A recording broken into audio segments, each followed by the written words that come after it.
All right, so when we look at the results, and we talked about this a little on the last panel, but one of the striking things was sort of the diversity, the fact that we are getting closer to a government that looks like America. We still have a long ways to go, but when you look at the results, you see that a record number of women are going to be taking a seat in the House of Representatives. I think it's 100 now. The previous record was a good bit below that. We have a lot of firsts in this election. And so again, the spirit of this panel, this session here today, we want to hear from people who actually made these things happen. So this next panel is going to be about, again, the people on the hard side, campaign managers who won these races. So, if I can introduce our panel. Our first panelist, Scott Forster. Scott, and I guess you guys are getting mics on now, so I'll talk for a while, and I'm going to introduce our moderator, who will get to talk even more. So Scott Forster is the campaign manager for Deb Haaland in New Mexico, one first Native American woman to be elected to Congress. Actually, there were two elected at the same time, which is the wonderful thing about this year, but they both get to be first. So wonderful. Scott has worked on a lot of campaigns and at the New Mexico Democratic Party sort of throughout the Southwest. We're lucky to have him here. So if he has a mic, come on, Scott. Let's welcome Scott to me.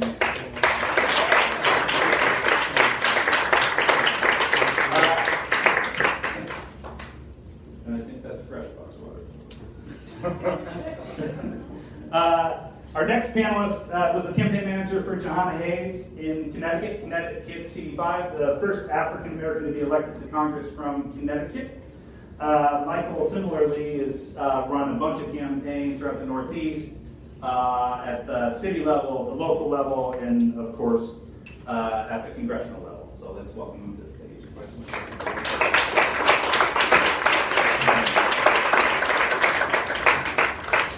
And then finally, the Kansas story is an interesting one, and one that's been important to me based on work I've done there, and one I don't think we've talked enough about in the aftermath of the election, where we've had a lot of great races. But you look at Kansas and what has happened there over the last bunch of years. That was the first one for me on election night where I said, holy crap, we elected a Democratic governor in Kansas. We elected a Democratic member of Congress. So I want to welcome a guy who's as responsible for that as anyone else, Gary Gooch, who managed the Paul Davis campaign.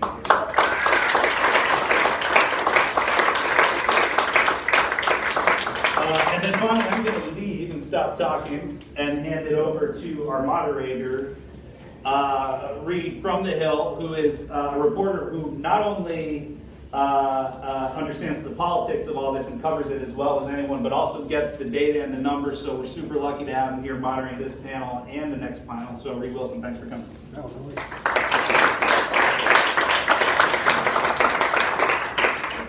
Hi everybody, thanks for joining us on this Friday afternoon. I guess the prospect of booze attracts everybody. Could have got some Republicans here if we promised them some things too.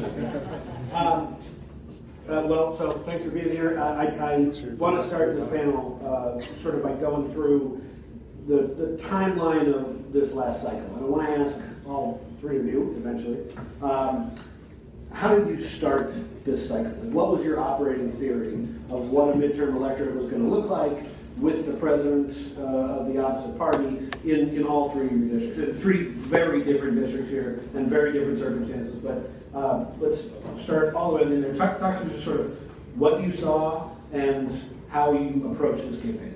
Yeah, so from Kansas, it's definitely a little bit different of a map than you can see in other places. We haven't won a congressional race in Kansas in over 10 years, and starting our race, we knew we were running in a Trump plus 18 district. Trump won our district by 18 points, and so we knew that we were facing an uphill battle. The way we started our race, truthfully, was going out and talking to voters all throughout all 25 counties in our district.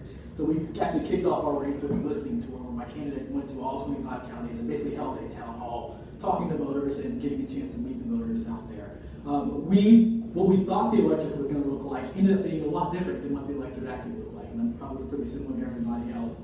We thought for sure that we'd have to get a humongous amount of these Trump supporter type of voters to be able to come over and to make up any type of advantage that we would have anywhere else. And it ended up changing, right? Like it ended up definitely growing, and the electorate definitely grew more and more in our favor. So again, what we thought the electorate was going to look like in August of 2017 when we kicked off this race definitely looked a lot different than it was a week ago on election night. Michael, what about you? It was interesting because I had the pleasure of being Congressman Leslie's field director in 2014. And one of the things that I thought right away, well, I can reach out to everybody that I knew in the past. And similar to your story, it was completely different. And we had a primary, and Johanna, as folks know, was not the endorsed candidate. Johanna lost the convention by 2 points. They still have a convention system in Connecticut. So, she left the convention with 49% of the votes for the convention. And I think one of the things that it was a blessing in disguise, because I think if she was the endorsed candidate, I'm not sure the energy would have been there as much. But one of the things that we saw right away, there were people from all over the district that were excited. And we had to capture that information, and we had to capture those folks as fast as we can. So our best friend, and I know all of our digital friends out here will love this, was social media, was digital, and that's how we raised a lot of our money, and that's how Johanna uniquely, when she said, I'm going to run because she didn't get the endorsement, that's how she was able to raise about nearly $10,000 in the first 24 hours. But one of the things that, we had on our side is Johanna was a teacher, and she was Teacher of the Year. So we had students from, who had already left her and gone to college or who had been around in the district come back and wanted to get involved right away. But not only that, I mean, there were farmers that had never gotten involved in the campaign who came from Cornwall, which is about an hour and a half away, drove down to Waterbury and said, I wanted to get involved. So, but what the electorate, what I thought was going to be, a much more older and white electorate, come to find out was very different. I know in one town in 2014, the last time I was there for the midterm, there were 4 people in one town that had voted between the ages of 18 and 24. In this election, in our primary election, there were 400 people between the ages of 18 and 24 that voted in that primary. So that's something that's blew our socks off right away. So we had to be unique in just about everything we did. We can talk more about it later, but it was just, from the beginning, it was trying to capture as many people as we can as fast as we could. Scott, what about you? Yeah, so piggybacking off of what you were just saying, I think so many of us have come off the 2014 races worried and scared about drop-off. In New Mexico in 2014, 100,000 people just decided not to show up to vote. So a lot of us were looking at a very different electorate than we expected. Luckily, we had the mayor's race right before, about 9 months before, and there was this excitement and engagement in New Mexico that we hadn't seen in a long time. And in some of the city council races and local races, more people and more. There was a different engagement that we had seen. So as we wrote our campaign plans, we expected an older, wider electorate to show up, and that's not who showed up. And we eventually had to change who we started going after, younger people, and it was amazing. There was the one slide of the new registrants and the dropout voters and sporadic voters. They were engaged, they were excited. We saw it the whole time. We were talking to them on the phones, and they were responding to digital. It was, as we started going through the campaign, something was changing, and you could see it in the primary, and you could definitely see it in the general election. I don't think the pollsters saw any of it the whole time until we all saw the blue wave hit last week. So Michael and Scott, you guys both your candidates faced primaries against other Democrats, competitive primaries in both cases. How did you go about differentiating your candidate from the other folks in the race without alienating the voters that you were going to eventually need in November? So, the one thing that I'm excited that we did, and that we had the luxury, I call it our trump card when we needed, no puns. A lot of people we saw across the state were running these apocalyptic, crazy dark ads about Donald Trump. But one thing I said I knew about Donald Trump, but we found out that people were just tired of hearing about him. And people wanted to find out, what were you going to do about it? So we smiled as we talked with our small team consultants, because everything was small. I mean, grassroots, this was dirt. It wasn't grass, it was dirt. We talked to our digital person, let me tell you. But as we talked to our team, one of the things we said, let's do the reverse, because every ad in our primary corner ran, the first 30 seconds was Trump. And what I loved about Johanna, and the authenticity that came through, she said, I'm not paying to put him on TV. You're crazy. But what we did, because right before we started talking digital, not even TV, because we said we had to tell a story, right before we started talking digital, we said, well, there was a poll that came out that President Obama was the most liked president, of all time. This had just came out. And we said, John, you have B-roll footage of President Obama talking highly about you. And everybody said, oh, you can't do it. I said, yes, we are. We're going to go out and let them do it. So we made this ad. And, at this point, when I tell you we did, I think it was about 13 grand. And this is how tight our wallet was. We literally prayed. And we said, God, please let us raise money, because if we don't, we got to let everybody go. And as someone tries to get us, we were fasting after good. Nobody was eating, nobody was drinking. And it hit, and it caught Walk Off, because we had an opportunity to hear, people had an opportunity to hear hope again. And that's something our opponent didn't have. And she had no money or something up front, and she, we knew right away when her ad started to hit, they were poll tested, and it just sounded like she read her lines right out of the poll. And we said, let's just keep hitting people with hope. Let's keep hitting people with authenticity. Let's keep hitting people with something that they can believe in. And one thing that we married together was, I like to say, the 2018 election was an emotional election. And you can see, didn't matter, you could tell that the day after the election was going to be emotional. And one thing Johanna expressed, and you could see by that smile on her face, that she was authentic, and she was going to carry her emotions to DC. And I think that kind of spread us apart, right? And there was no more than less than a month before we did it. I feel like had we done it, 2 weeks before, it'd have been too early. I feel like had we done it too late, a week or 2 weeks later, it would have been too late. So it was literally here at the right time. And I think once that hit, we had talked to the firm that was running against us, a good friend of mine. He said, when we saw that thing on Now This, we knew the race was over. And I think from that moment, and being able to express our authenticity and something new, because people wanted new, that was how immediately we were able to separate ourselves. Yeah, so what he said.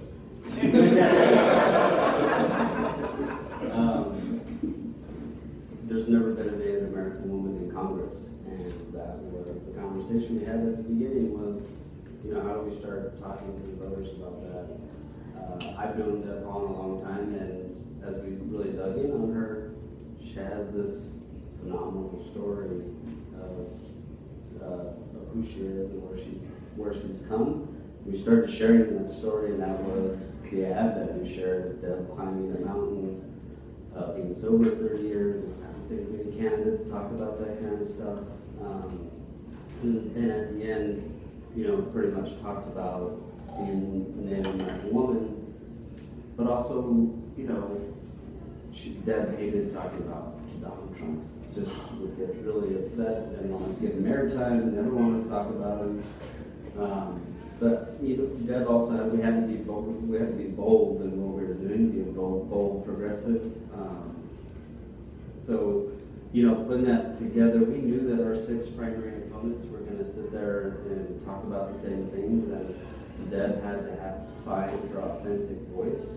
She had to be authentic. She had to connect with New Mexicans, share her story, her struggle of what all the New Mexicans have gone through, and inspire new people. And I would just say that 2018 was absolutely an emotional election. She shared her story, and so many people were inspired with what she was bringing, and they knew that she would go to DC and fight to be fierce. Gotcha. Kerry, Michael Scott both brought up the fact that their candidates didn't want to talk about President Trump. You're in a red state, a red district that voted for the president. How did you think about how you were going to approach the president, talk about him? How'd you tackle that? Let's be clear, we tried our hardest not to as well, even in the red district, in the red state. President Trump came to our district. The vice president came to our district. Jared Kushner came to our district. Steve Bannon came to our district, right? So we've had, with that whole cast of people coming into our district, we obviously didn't have a choice but to every once in a while have to mention President Trump. But I'll kind of piggyback off of something they both said. Our whole campaign was about inspiring people and giving people something to hope for and giving people something to look forward to. And so we tried as much as possible not to talk about what was going on in Washington and talking about, you know, all the terrible and bad things that might be happening right now, but instead change the conversation to what we can do together, right? What can we do by sending Paul Davis to Congress? What can we do as a community to uplift ourselves if we change leadership and change the structure that is in Washington, D.C.? So we tried to pivot away as much as we could of talking about what's happening right now and try to talk about more of what we could do in the future. So I heard a lot of Democrats talking about, instead of saying Trump, they use code words, you know, chaos or dysfunction or something like that. I mean, is that? Those were our exact words. We use a lot of dysfunction, a lot of chaos, a lot of the same type of terminology, because it's not just President Trump, right? It's the Washington system right now. It's bigger than just him. You know, it's politics in general. And when we talk to voters, we talk about changing that entire system and not just changing one person, but changing everything that's happening here in Washington, D.C. The Democratic enthusiasm was clearly high from the moment President Trump was inaugurated, probably the day after he was elected. The resistance itself formed here and in a lot of districts around the country. How do you take a movement that is explicitly opposed to a guy that none of your candidates want to talk about and harness it to benefit your own side? Who wants to take that first? I go first. So again, yeah, we are definitely in this type of world where, you know, Paul Davis is not the most progressive candidate out there in the world, right? Like he's not very far left. He's the middle of the road type of Kansas type of Democrat. And you know, the thing that we did is we went and talked to those folks, right? We explained to them, you know what, we're with you. We might not be with you everywhere. You know, here are our differences, but at the end of the day, we're going to be there for you. And I think going to them and not hiding back or not shying from, you know, the differences that our candidate might have had with those type of groups is what actually, I think, won those type of people and won those groups over to continue to come out and fight with us, right? Like, we might not have been with them on all 100% issues, but they knew that Paul Davis was the guy that's going to come and talk to them and hear their issues out no matter where he's sitting. You know, we had a lot of these groups in Connecticut. You know, Connecticut, people see this blue state. Oh, Connecticut's safe. Trust me, the 5th district, nobody is safe in the 5th district. So one of the things we did, we talked to everybody, but one of the things Johanna did was tell everybody, don't complain, activate your activism. You know, don't talk about it, be about it. And it was almost like the street fight mentality that she said, you know, we have this common thing where everybody just sits and they talk and they talk. We don't have time to talk, especially in the primary. And the groups are saying, well, I didn't know if I wanted to go to the establishment, if I wanted to go to the unconventional candidate. John flat out told people, I don't care, I need you to go and register people, and I need you to go vote. And to that point, you know, I remember being in the primary, and you know, some of the folks who will understand this, that Jahan said, and this is something I can appreciate, you know, one thing, I want to register people to vote. I'm like, we got 2.5 months to in the primary. We don't have time to register people to vote. I never forget this. She made me pull over the car, and she said, I'm known for registering people to vote. I don't care what you do. You're not going to part ways right now. We got to register people to vote. And so I said, okay, let me find a way to do this where it doesn't, you know, mess up our opportunity to get people on phones, get people on doors, get people to write postcards. And that's the one thing, you know, when we met with groups, we said, you know, what can we do? I said, register people to vote and chase them down. Register people to vote and chase them down. And that was one of the things that we ended up seeing in the end, especially going into the general. In the month of October, we saw 6,000 people just in October register to vote in the 5th district. 6,000. I had never seen that in my life. I'm going to say that, and especially in a district like the 5th. So but like you said, right after the election, the enthusiasm was lost anywhere in the district, and everybody was, you know, what can we do? How can we do it? How fast can we do it? And to see our office on Tuesdays on the summertime, listen, we had everything from daycare to senior citizen care. It didn't matter. There was a corner, there was a hole for you, and everybody had a role, and it wasn't just because, you know, some of us are used to just, I need you to go knock on doors or I need you to make phone calls. Another one of Johanna's rules was, if somebody can knock on doors or, you know, or talk on, some people you don't want to talk on the phone, find their gift and let's do it. If they know how to draw pictures, listen, let them draw pictures and put them up in the northwest corner. And believe it or not, we had a team that drew pictures and posters and put them up in the northwest corner. And guess what? Where we were not supposed to win, we won. And I would say that's a part of, you know, that played a little bit of a role. After Donald Trump was elected, there was all these wonderful organizations that sprouted out throughout the country, and they were in Albuquerque, New Mexico as well. I would say in the primary, it seemed like there would be a competition to see who would go get to them first and have the conversations with them. In Deb's case, for 20 years of her life, she was an organizer and she's shown up her whole life. She's registered voters. We had that same conversation. You know, so being present, being there for people. I would say that Deb didn't like talking about Donald Trump, but we talked about it. We talked about it all the time, but in Deb's authentic voice. And to be honest with you, there was no stronger symbol to send to Washington than to send the first Native American woman to Congress. Representation matters for New Mexico and for Albuquerque. So it was such a big deal, and that was our message that we were sending, and that Deb showed up. She'll always show up. She'll continue to show up. Tom took us through some of the early voting stats and numbers. The boom of younger voters, the boom of everybody. I mean, what was it, Tom? 41 million people voted early in this year. How did you think about those voters? Let me say this a different way. There are sort of two ways I hear strategist types talk about early voting. One, it either allows you to chase a whole bunch more voters to the polls over a longer period of time. Or two, it stretches all your resources so thin that you're spending less in the end and more in that sort of vote, election month as opposed to election day. How did you all think about early voting and what did it do to your campaign? You want to start, Scott? Yep. So in New Mexico, it's become a behavior. It's something that has been going on for a long time. You write a plan. It's what you're prepared for. You make sure you're communicating a month and a half out on TV, on digital, in the mailboxes, on the doors. It's something that you have to be prepared for. We had the highest turnout for an early vote we've ever had. The conversation we were having was, okay, so is everyone moving from election day to early vote, and are they going to still show up on election day?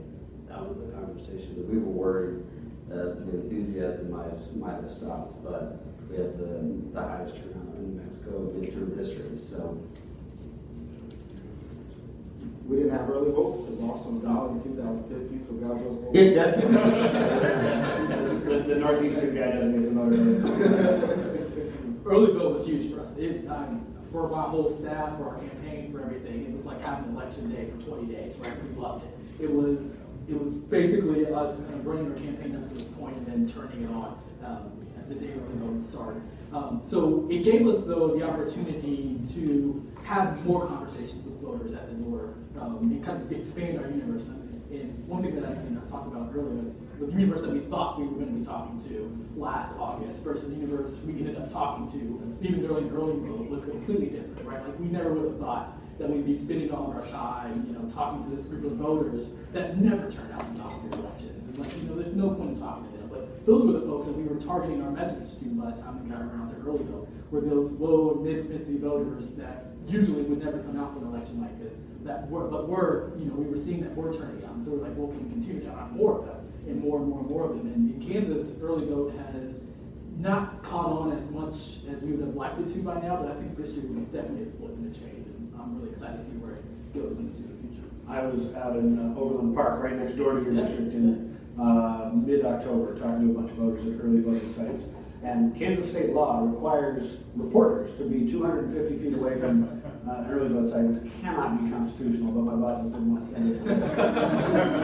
Secretary of State. Early voting was so huge in Kansas that 250 feet, that's a big distance, right? There were still voters coming out to their cars who had parked beyond that. So I was glad for a long and narrow parking lot. Let's put it that way. Scott, you mentioned a little bit about how your turnout estimates changed over time, your assumption of what the electorate would be like. Talk a little bit about that. Did you think we would, at the beginning of the cycle, do you think we would have been operating in the sort of low turnout environment we saw in 2014 when only 37% of voters showed up, or did you expect this?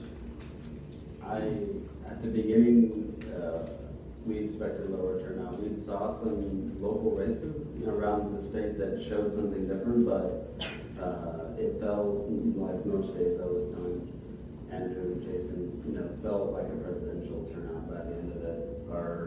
Who we were talking to had changed dramatically.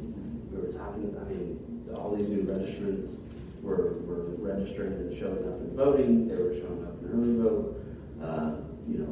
infrequent voters were showing up.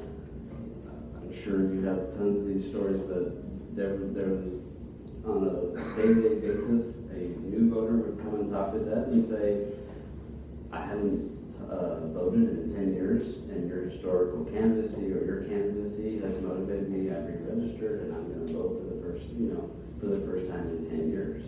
So it changed, but I think a lot of us began to see signs as we moved forward, and it was exciting to watch.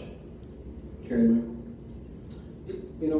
I agree. There were a lot of, the three best examples I give, and as fast as I can, was one, we remember going to the Newtown Parade, where the tragic incident happened, and it's arguably the biggest 4th of July parade in the, not 4th of July, Memorial Day parade, 4th of July parade in the state. And right at the end, and John and I always said, we used to laugh, what's the craziest thing we hear at the end of the day when we text each other? And she grabbed me as we're leaving the parade. She said, you won't believe what I just heard. And this was right after the primary. And she said, Republican, had Manny Santos, that was our principal opponent in the general. She said, I'm a Republican, but I'm voting for you. Had our opponent was true. I'm voting for you, but can you protect my health care? And I had this dumbfounded face, and I said, I just don't get it. Another time we had a homeless guy who, he was a homeless veteran, and he came in every day. We registered him to vote, and he had just missed the deadline when he registered to vote, but he was coming in every day. And so he went to go find out he couldn't vote, and I won't say his name, but he had a fit. But he went out and knocked on the election day in the primary. He went out and knocked 120 doors with somebody. Another thing we had, when I say we had this army of young people where Johanna worked with these students, and we had this group called Students for Haiti.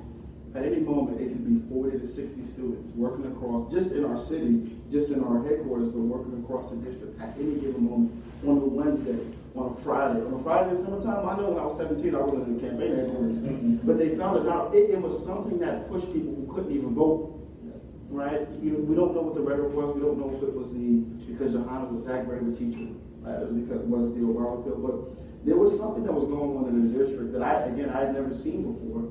And I still can't put my finger on it when Republicans or Sam Waterston from Law and Order came in on election day, were giving people rides and balls. I'm like, people are taking selfies if I get a lot to vote. Get your Uber, no, but we can't put our finger on it. And I would love to, see down the line what it was or what necessarily happened. But I just think, there was this enthusiasm that was captured where people, I don't know if it was just cool, just don't know. But didn't matter what group it was, a Republican veteran, they came out and, knocking on doors made it very easy. 2,000, 3,000, 4,000 phone calls, and that was, the low point. Yeah, I mean, I completely agree with everything that these guys said. Of course, again, like I said, we didn't see it happening. This blue wave, I never thought that a year ago, sitting where I am now, we'd be looking at what we looked at. But it's interesting. Again, I mentioned about President Trump coming to the district, and Mike Pence and Jared Kushner, all of them, and the more they came, the larger the enthusiasm grew. At first we were really concerned and worried about that, but to me it only pushed kind of the people that were in that corner further into that corner, but people that weren't there, it made them open up their eyes even more, right? People that usually voted Republicans were coming out and looking at our candidates saying, well, maybe I should check out this guy. There's some reason why Vice President Mike Pence is here. There's some reason why, Steve Bannon is here. There's something there, so maybe I should go and look at some of these things. And the more and more, I feel like the other side kind of harpened down and pulled towards their corner, the more the enthusiasm on our side grew, and the easier it was for us to get volunteers in the door, the easier it was for us to expand our turnout universe because there were more and more people paying attention. I have one quick more thing. Every single poll, internal polls, public polls, had us down, had us in second or third, but everywhere Deb went, she walked her dog, she went to the cafe, she went to get coffee. There was this, I voted for you, and sometimes you're like, oh, that was our opponent's best friend's sister. What was happening with people that we just didn't expect that were with us, and there was something going that sometimes we just couldn't pick up on If I could, crazy thing, started the campaign, we were 20 points down in the primary. 20 points. So I'm getting there with 2.5 months up. Let's pray. That's the strategy, pray. But to that point, we were 20 points down. And I'll never forget it. And we ended up winning by a 2-1 margin. I think it was like 64-32 in the primary. And I remember even being 3 days out and somebody did a poll and we were 11 points down. But to that point, everywhere Johanna went, there was a saying that I used to tweet about. We walked in knowing nobody, we left on an army. And there were times where our organizers would run out of sheets where people signed up. People, I don't know, I'm just here to listen. I love her smile. And I would get goosebumps because you knew something special was happening. Again, you can't put your finger on it, but then to that point, I think what was happening is Johanna was I like to say mixed bag in a good way. She was a teacher, she was a mother, her mother was an addict, she grew up in the projects.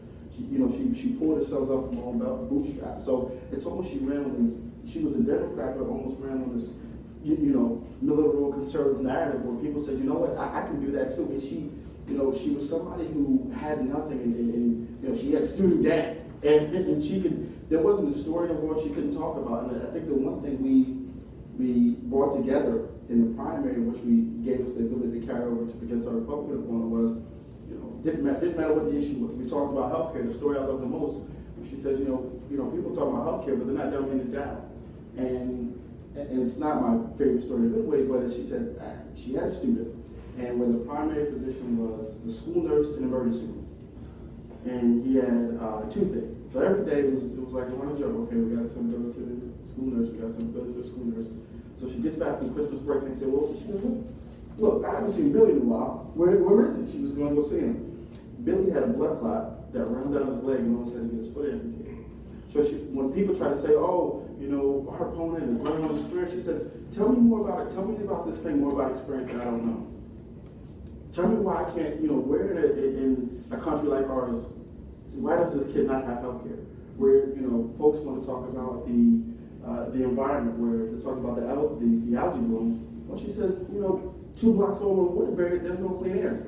So stop talking about these issues in silos, let's marry them together, and I think that's where people started to say, okay, she's making the small, the big things make sense. And I think that helped us out a lot. 20 points you couldn't see. You guys are better talkers than I anticipated, so this is my last one for you.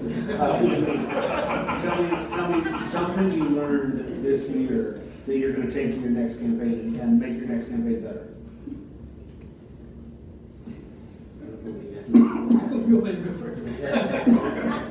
No, I definitely think one thing that I learned was, again, imagining unimaginable, right? Again, us sitting here a year ago would have never thought that we'd be seeing what we actually did end up seeing, right? We thought that our path was going to be through all these small rural counties, convincing these moderate Republicans to come over and to vote for us and want to vote for Donald Trump.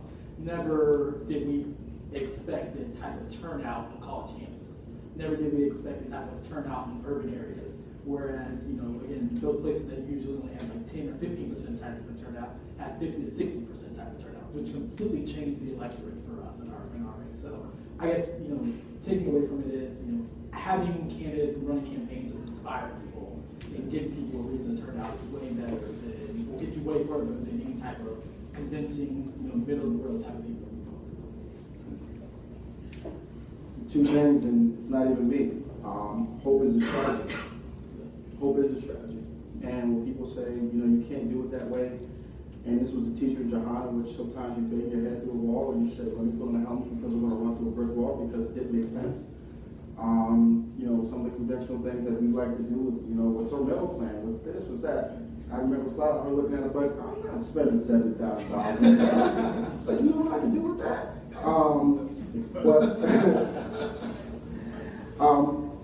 Hope is a strategy, and it has to look different. We have to be able to talk to voters where they are. And I think we miss the ball on that all the time as Democrats. We use these big words, we talk in these different silos of these think tanks, and we don't get, as we like to say, as we said in our campaign, we have to get Tyrone off the couch, because that's what's going to win the election. So how do I dummy down our narrative? How do we use hope as a strategy? How do we motivate people past knocking on doors and telephone calls? And I think that's something where, like you said, be it trust me, this thing about campaigns, take any playbook from 2016, throw it out. I think we just, I think these candidates, these campaigns are really perfect. I would say be authentic and be bold. Don't be afraid to throw out everything that we know, because we are definitely in a new world right now, but be who you are, find that voice. Don't be afraid to talk about the things you believe in, and be bold about them. Stand up for what you really believe in. All right, Carrie, Michael, and Scott, thank you both for being here.